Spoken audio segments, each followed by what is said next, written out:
Hey everybody, welcome to another episode of Revolution Health Radio. I'm Chris Kresser. Today we have a question from Brandon from East Troy, Wisconsin. Hey everyone, if you're like most people I know, you don't have the time or the desire or training for that matter to sift through the hundreds of medical studies that are published each month. But whether you're struggling with a chronic health problem or just want to maintain your health and live as long as possible, it's important to stay informed about the latest research and how it might affect your well-being. And let's face it, it's easy to get overwhelmed by all the conflicting stories in the media. You need a source of unbiased information that you can rely on, one that's easy to understand without too much jargon and full of practical tips that you can put into action. That's where my website, chriskresser.com, comes in. You'll find in-depth, evidence-based articles on a wide range of health and nutrition topics each week. You'll also find over 10 free ebooks on subjects like effortless weight loss, healing your gut, thyroid disorders, and natural skincare, as well as online classes and programs on optimizing nutrition for fertility and pregnancy and lowering your cholesterol without drugs. What you won't find is any third-party advertising, corporate influence, or hype-driven, headline-grabbing stories with a lot of drama but no substance. You just get the real inside scoop on the health issues that matter to you most. So head over to chriskresser.com and check it out. And when you sign up for my email newsletter, you'll get instant access to my award-winning 63-page ebook, 9 Steps to Perfect Health. It's like an instruction manual for preventing and reversing disease and living a long and healthy life. Okay, now back to the show. Hi, Chris. This is Brandon from East Troy, Wisconsin, with a question about antibiotics. Recently, I contracted pneumonia and had to go on 2 different courses of antibiotics of 3 different varieties. And being a practitioner, I quickly went on multiple different strains of probiotics focused on fermented foods more so than I already do, and prebiotic fibers. But I'm curious what your rescue plan would be for someone in a similar situation.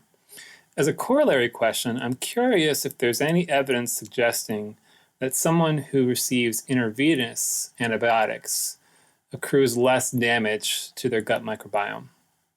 Thanks, Chris, and enjoy your show. Hey Brandon, sorry to hear about the pneumonia. And this question is actually right at the top of my mind because my father over Thanksgiving had a pretty bad accident. He fell while he was carrying some luggage up the stairs and he severed the quadriceps tendon in both knees, which is extremely rare and a pretty brutal injury. So his legs had to be completely immobilized in straight leg braces, and he ended up in the hospital for about 10 days. And while he was in the hospital, after the second or third day, he developed hospital-acquired viral pneumonia, which is, you're at increased risk for if you have an immobilizing injury. If you're lying down like that, the fluid can pool in your lungs, and you're just at higher risk for developing an infection like that. In fact, there's a saying in medicine, break your hip, die of pneumonia.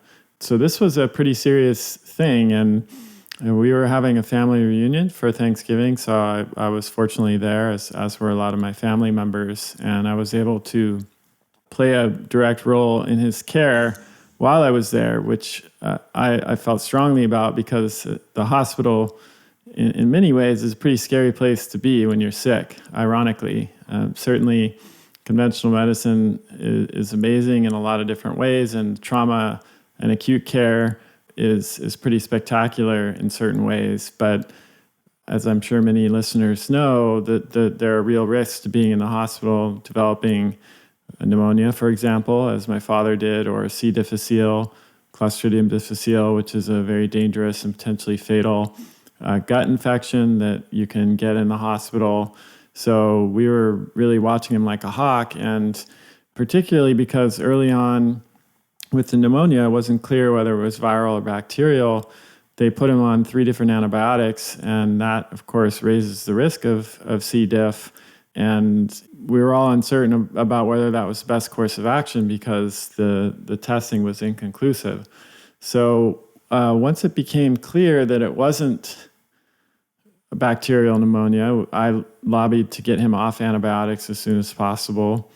And then what the hospital does with viral pneumonia is they use Tamiflu, which is an antiviral, and there's not much else. But the key in addressing viral pneumonia or other viral infections, there's two parts. One is antiviral treatment, and two is boosting immune function. And I think botanical medicine has a lot more to offer in both of those areas than the conventional allopathic model. So don't tell anyone I did this, but I was basically smuggling herbs into the hospital room that he could take throughout his stay there, because you're not really supposed to do that. But I felt strongly that this would help him recover more quickly. And it certainly did. Within 2 days, he was through the worst part of it, to the surprise of the entire medical staff at the hospital. Since he's 74 years old, they were expecting a more protracted episode. But I'm going to tell you roughly what I did. I'm going to also suggest that you don't necessarily try this in that same setting unless you know what you're doing, because you have to be careful about interactions between these botanicals and drugs, and there can be some interactions in some cases. But for the most part, these botanicals are safe and don't interact with most of the drugs that would be used in that situation. And because I am trained as an herbalist and was there and had many of these medicines at my house, where I was able to have my wife bring them down, and we were able to do this, and it was really successful. So, you can think about this again in two different parts. One is the antiviral component, and two is the immune support component. So, in terms of the antivirals, the best combination or the botanicals to use would be Chinese skullcap, isatis, licorice, hutainia, lomatium, redroot, yerba santa, elephant tree, osha, and pleurisy root. Now, that's a lot of herbs, of course, and they all have different functions. That formula can be broken down into two parts. One part is the antiviral component, and that would be Chinese skullcap, isatis, licorice, hutainia, and lomatium. And then the other part would be more for, working as an expectorant and a decongestant, thinning the mucus, protecting the cilia of the lungs, and draining the lymph from the lungs. And those botanicals are redroot, yerba santa, elephant tree, and pleurisy root. Those particular medicines also taste a lot better than isatis and lomatium and Chinese skullcap and the antiviral herbs, which are pretty nasty. In fact, isatis is one of the most bitter medicines in the entire traditional Chinese pharmacopoeia. It's pretty intense taste, but of course, if you're dealing with pneumonia, you got to just suck it up and and take this stuff. It doesn't taste good, but it's remarkably effective. So in terms of dosage, for an acute episode of pneumonia, you would be taking 1 to 2 teaspoons of this every hour. So what I did is I just mixed equal parts of these medicines together, and then I added enough to last for a day, along with water in a water bottle, and brought that to my dad and just had him drink, a little bit of it every hour. And he complained, but it had, like I said, a pretty substantial effect on his infection and his cough symptoms, and was really helpful in kicking that out. So he did it. The other part of it is the immune support. And so the botanicals that are really helpful for immune support include astragalus, cordyceps, eleuthero, which is Siberian ginseng, and rhodiola. So all of those are great immune support herbs, and they can also be mixed in equal parts. And you could take that if it was a really acute episode. Also, maybe a teaspoon 4 to 5 times a day. In addition to those herbs, I also gave him elderberry syrup, 2 teaspoons 3 times a day, which is a high dose. I gave him 50 milligrams of zinc once a day and 200 micrograms of selenium once a day. If you're addressing a viral infection that is less severe, you can really ratchet those doses back quite a bit, something like 30 to 60 drops every hour or two until the condition improves would be suitable. And these together, when you put all of the antivirals and the expectorant and decongestant herbs that we talked about and the immune support herbs together, you're going to see an inhibition of viral penetration of host cells and inhibition of replication of the viral host cells, reduction in cytokine levels, which inhibits tissue damage, thinning of the mucus and promotion of fluid drainage from the lungs, normalization of immune response, and a repair of damaged tissues, particularly in the lungs. So these medicines are remarkably effective for all of these purposes.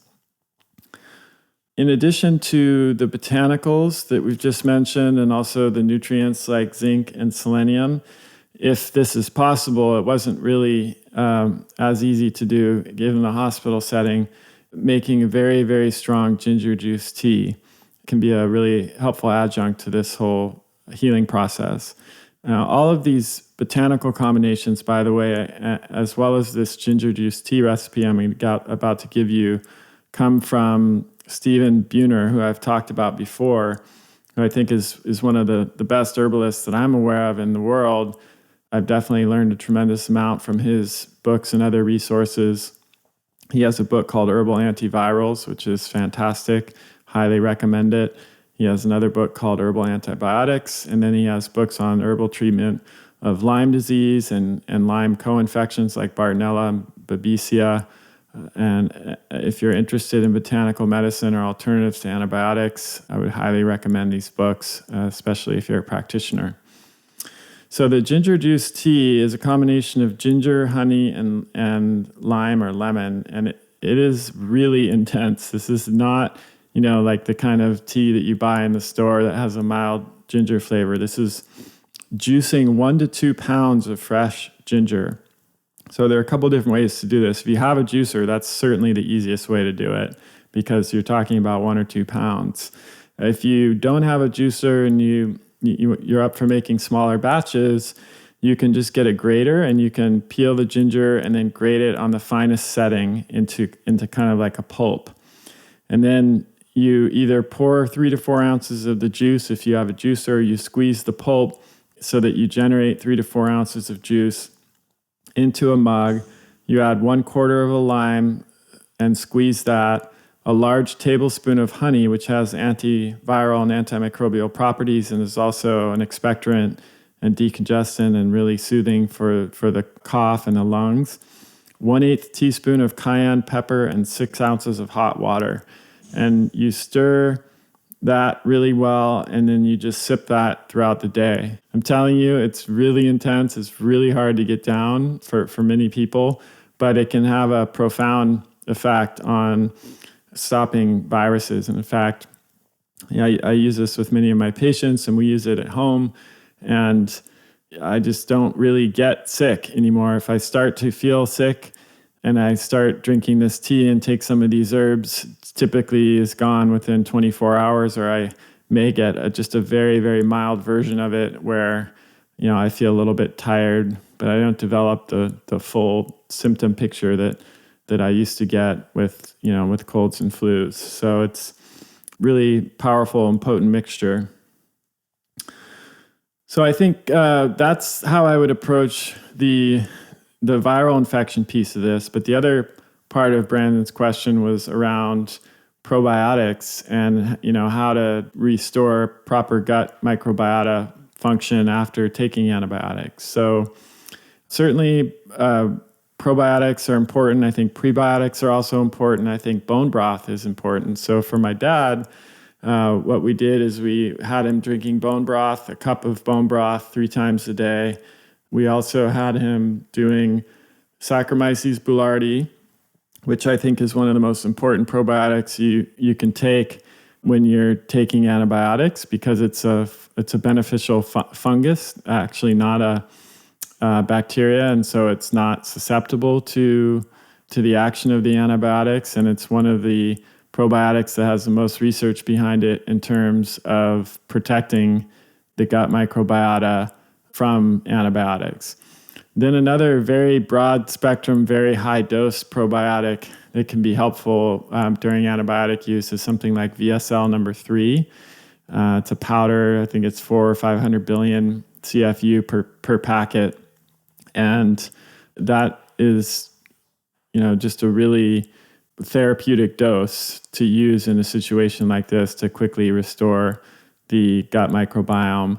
And then I would have the patient consume plenty of fermentable fibers, but if that's not possible, I might use a prebiotic supplement that has, some soluble fibers, so like glucomannan or partially hydrolyzed guar gum are two of my favorites, or something like biotogen or prebiogen, which are non-starch polysaccharides like FOS and inulin, or some resistant starch like green banana or green plantain flour are good options. So those together with the probiotics and the bone broth can be really helpful in restoring the gut microbiome after antibiotic use. Okay, hope that was helpful, Brandon. Thanks for sending in your question. And if you have a question you'd like me to answer, you can send it to chriskresser.com/podcast question. Take care, everybody. That's the end of this episode of Revolution Health Radio. If you appreciate the show and want to help me create a healthier and happier world, please head over to iTunes and leave us a review. They really do make a difference. If you'd like to ask a question for me to answer on a future episode, you can do that at chriskresser.com/podcast question. You can also leave a suggestion for someone you'd like me to interview there. If you're on social media, you can follow me at twitter.com/chriskresser or facebook.com/chriskresser.L.Ac. I post a lot of articles and research that I do throughout the week there that never makes it to the blog or podcast, so it's a great way to stay abreast of the latest developments. Thanks so much for listening. Talk to you next time.